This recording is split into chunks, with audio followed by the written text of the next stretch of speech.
संदीप अपने माता पिता के साथ मोहन नगर में रहता था।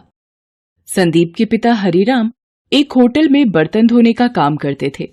संदीप की मां कमला घरों में झाड़ू पोछे का काम करती थी। संदीप एक गरीब परिवार का लड़का था। पास के ही सरकारी स्कूल में वो चौथी कक्षा में पढ़ रहा था। संदीप अक्सर स्कूल के कुछ बच्चों को अपना जन्मदिन स्कूल में मनाते देखता था। स्कूल के बच्चे अपने जन्मदिन पर कक्षा में टॉफी और बिस्कुट बांटा करते थे। संदीप उन बच्चों को देखकर यही सोचता था कि उसका तो कभी जन्मदिन आता ही नहीं। एक बार संदीप की कक्षा में पढ़ रहे एक बच्चे का जन्मदिन था। वो सब बच्चों को टॉफियां बांट रहा था। जब वो टॉफी देने संदीप के पास जाता है, तभी एक बच्चा उस बच्चे से कहता है, अरे यार सोनू, तू संदीप को टॉफी देकर क्या करेगा? ये हम सबसे तो अपने जन्मदिन पर टॉफी खा लेता है, पर आज तक इसने अपना जन्मदिन कभी नहीं मनाया। हम सबको टॉफी खिलाने के खर्चे से बचना चाहता है ये संदीप। कोई बात नहीं मन्नू, इसको खाने दे टॉफी। संदीप को अपना जन्मदिन ही नहीं पता कि इसका जन्मदिन कब आता है, इसलिए हमारे जन्मदिन पर टॉफी बिस्कुट के मजे उड़ाता है। कक्षा के सभी बच्चे हंसने लगते हैं। संदीप उदास हो जाता है। वो स्कूल से घर आता है तो उसकी माँ कहती है, क्या बात है संदीप, आज इतना मुंह लटकाए हुए क्यों आ रहे हो? माँ, मेरे स्कूल के सब दोस्त अपना जन्मदिन मनाते हैं, पर मैं अपना जन्मदिन क्यों नहीं मनाता? मेरा जन्मदिन कब आता है माँ? मेरे सब दोस्त मेरा मजाक उड़ाते हैं कि मैं अपना जन्मदिन कभी नहीं मनाता। संदीप, ये जन्मदिन वगैरह पैसे वाले लोगों के घर ही मनाए जाते हैं। हम गरीब लोगों का कोई जन्मदिन नहीं होता बेटा। हम कोई पढ़े लिखे माँ बाप तो है नहीं। तुम्हारे पैदा होने का दिन न तुम्हारी माँ को याद है और न ही मुझे। संदीप बेटा, चल अब ये जन्मदिन वगैरह की बातें छोड़, आजा रोटी खा ले। संदीप उदास मन से रोटी खाने लगता है, पर उसके मन में अब ये बात घर कर गई थी कि गरीब लोग जन्मदिन नहीं मनाते। गरीब का जन्मदिन नहीं होता। धीरे धीरे समय बीतता रहा। संदीप अब बड़ा हो चुका था। संदीप की मां ने उम्र के साथ अब घरों में काम करना छोड़ दिया था। संदीप के पिता भी अब होटल का काम छोड़कर घर के पास में ही सब्जी का ठेला लगाने लगे थे। एक दिन हरिराम सब्जी का ठेला लगा रहा होता है। उसके पास वही होटल का मालिक आता है जहां हरिराम पहले बर्तन धोने का काम किया करता था। अरे हरिराम, सब्जी का ठेला लगाने लगे हो? हैं? अच्छी बात है। शरीर चलता रहना चाहिए और मेहनत करने में क्या हर्ज है कि नहीं? अच्छा लाओ, 2 किलो आलू और 2 किलो टमाटर तोल दो। अभी देता हूं साहब। बड़ी खुशी हुई आपको इतने समय के बाद देखकर। अरे हरिराम, तुम्हारा एक बेटा भी था ना संदीप? अब तो बड़ा हो गया होगा। आजकल क्या कर रहा है? कुछ नहीं मालिक, अभी 12वीं पास की है उसने, तो घर पर ही है। अब कॉलेज की पढ़ाई के लिए पैसे भी तो चाहिए, इसलिए अभी पढ़ाई रोक दी है उसने। उसे भी कहीं किसी दुकान पर कोई काम मिल जाए तो घर खर्च में आसानी हो जाएगी और पैसे कमाकर आगे की पढ़ाई भी कर लेगा। अच्छा, तो ये बात है। अच्छा, एक काम करो, मैंने बड़े बाजार में एक नई बेकरी खोली है, तो मुझे वहां पर एक लड़के की जरूरत है जो बेकरी की देखभाल भी कर सके और लोगों के घरों तक ऑर्डर भी पहुंचा सके। तुम चाहो तो कल से ही संदीप को नौकरी पर भेज सकते हो। 8,000 रुपए महीना की तनख्वाह पर रख लूंगा। क्यों, सही रहेगा ना तुम्हारे लिए भी? ये तो बहुत अच्छी बात हो जाएगी मालिक। मैं कल ही संदीप को आपकी बेकरी पर भेज देता हूं। अगले दिन से संदीप हरिराम के कहने पर बेकरी शॉप पर काम करने लग जाता है। बेकरी का मालिक नारायण सभी ऑर्डर की डिलीवरी के लिए अब संदीप को ही भेजता था। नारायण की बेकरी के केक और पेस्ट्री बहुत ही मशहूर थे। किसी के जन्मदिन की पार्टी हो या शादी की सालगिरह, हर कोई नारायण की बेकरी से ही केक ऑर्डर करता था। एक दिन नारायण संदीप को बुलाता है। संदीप, अरे ये ऑर्डर पहुंचाना है ठीक 5 बजे तक। जन्मदिन की पार्टी है तो 6 बजे तक केक काटने के लिए उन लोगों ने टाइम रखा है ना? तो हमें जो है 5 बजे तक ऑर्डर पहुंचाने के लिए कहा गया है। ये घर का पता है, ठीक समय पर डिलीवरी पहुंचा देना, ठीक है? संदीप केक का ऑर्डर देने के लिए निकल जाता है। वो जैसे ही आधे रास्ते पहुंचता है, उसकी माँ का फोन आता है। संदीप, बेटा तेरे पिताजी को पता नहीं क्या हो गया है, सब्जी के ठेले पर थे तो बेहोश हो गए। एक आदमी उन्हें छोड़कर गया है, अभी भी बेहोशी की हालत में है। डॉक्टर को बुलाना होगा बेटा, तू जल्दी घर आ जा। माँ की बात सुनकर संदीप घबरा जाता है। उसे केक का ऑर्डर भी समय पर पहुंचाना होता है, पर वो क्या करे, उसे कुछ समझ नहीं आ रहा होता। उसे केक भी समय पर पहुंचाना होता है, पर उसका घर पहुंचना बहुत जरूरी था। संदीप की माँ घर में अकेली थी और पिताजी की तबीयत बिगड़ती जा रही थी। संदीप घर की तरफ निकल गया।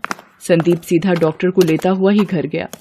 डॉक्टर ने संदीप के पिता का चेकअप किया और कुछ दवाइयां लेकर संदीप को दी और संदीप के पिता को कुछ दिन आराम करने के लिए कहा। संदीप ने डॉक्टर द्वारा बताई गई दवाइयां लाकर अपने पिताजी को दी और कुछ समय पश्चात जब वो होश में आ गए तो संदीप ने अपनी माँ से कहा, माँ, डॉक्टर ने कहा है पिताजी कमजोरी की वजह से बेहोश हो गए थे, धीरे धीरे दवाइयों से ठीक हो जाएंगे। आप पिताजी के पास बैठो, मैं थोड़ी देर में आता हूँ। मुझे एक ऑर्डर का केक पहुंचाना है, बहुत जरूरी। संदीप केक लेकर जल्दी जल्दी नारायण के दिए पते पर पहुंचता है। संदीप घबरा जाता है कि जिनका ऑर्डर है कहीं वो लोग गुस्से में आकर नारायण को फोन न कर दे, कहीं नारायण उसे नौकरी से न निकाल दे। ये सब ख्याल संदीप के मन में आ रहे थे क्योंकि नारायण के भी बार बार फोन आ रहे होते हैं, पर पिताजी की तबीयत को देखते हुए संदीप नारायण के फोन को नहीं उठा पाता। संदीप थोड़ा घबराया हुआ केक लेकर घर के दरवाजे पर पहुंचता है। जी, आपका केक का ऑर्डर था। सॉरी, थोड़ा लेट हो गया। वो मेरे। कोई बात नहीं बेटे, वैसे भी मेहमान थोड़ा लेट ही आते हैं। मेरे पोते का जन्मदिन है, आज वो 10 साल का हो गया है। रुको, मैं अपने बेटे किशोर को बुलाता हूं। अरे किशोर बेटा, अरे ये जो केक ऑर्डर किया था, केक आ गया है। चलो मोहित बेटा, तुम्हारे जन्मदिन का केक आ गया है, जिसका तुम्हें बेसब्री से इंतजार था। वाओ, मेरा बर्थडे केक आ गया। मम्मी देखो मेरा बर्थडे केक। दादा, दादू देखो। दादी, दादू देखो। जी, नारायण जी की बेकरी से आया हूं, ये आपका केक। हैप्पी बर्थडे बेटा। थैंक यू भैया। आप भी अंदर आओ ना भैया, आज मेरा बर्थडे है तो आप भी तो गेस्ट हुए ना। हाँ हाँ प्लीज, अगर मोहित का मन है तो थोड़ी देर के लिए आ जाइए। सर मैं आपके घर की पार्टी में, सर मैं कैसे? अब क्यों नहीं बेटा, आप क्यों नहीं आ सकते? आओ बेटा, मेरे पोते का मन है तो थोड़ी देर के लिए आ जाओ। भैया, आप मेरे जन्मदिन का केक लाए हो, मैं आपके जन्मदिन पर केक लाऊंगा। आपका जन्मदिन किस डेट को आता है भैया? बचपन का वही प्रश्न संदीप को याद आ जाता है जिसका उत्तर उसे आज तक नहीं मिला था। वो चुप हो जाता है। मोहित दोबारा उससे वही प्रश्न करता है। इस पर संदीप कहता है, पता नहीं मोहित बेटा, मैंने कभी अपना जन्मदिन नहीं मनाया, इसलिए मुझे पता ही नहीं कि मेरा जन्मदिन कब होता है। इस प्रश्न का उत्तर तो मैं भी आज तक ढूंढ रहा हूं। जब भी मैंने अपने माता पिता से यह पूछा कि मेरा जन्मदिन कब होता है, मेरे माता पिता ने हमेशा यही कहा कि गरीबों का जन्मदिन नहीं होता, गरीब जन्मदिन नहीं मनाते। कोई बात नहीं भैया, मैं आपका जन्मदिन मनाऊंगा। पापा, दादू, हम कल भैया का जन्मदिन मनाएंगे। हम भैया के घर चलेंगे ना पापा? हाँ हाँ मोहित बेटा, हम कल इन भैया के घर जरूर चलेंगे। अगले दिन पिता की तबीयत की वजह से संदीप छुट्टी पर होता है। मोहित अपने पिता और दादू को लेकर नारायण की बेकरी पर जाता है। नारायण को लगता है कि कल केक लेट हो गया था, शायद इसी वजह से वो संदीप की शिकायत लेकर आए हैं। नारायण उन्हें बताता है कि संदीप के पिताजी की तबीयत खराब है, कल इसी वजह से उसे आपके घर आने में देर हो गई थी।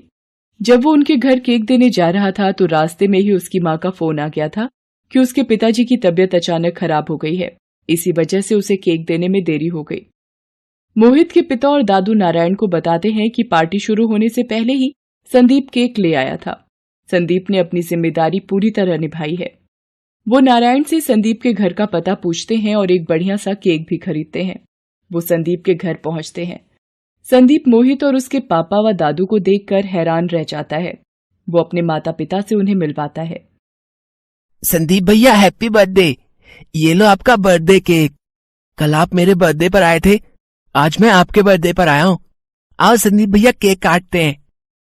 आओ बेटा संदीप, अपना जन्मदिन मनाओ और ये केक काटो। मोहित को बहुत खुशी होगी।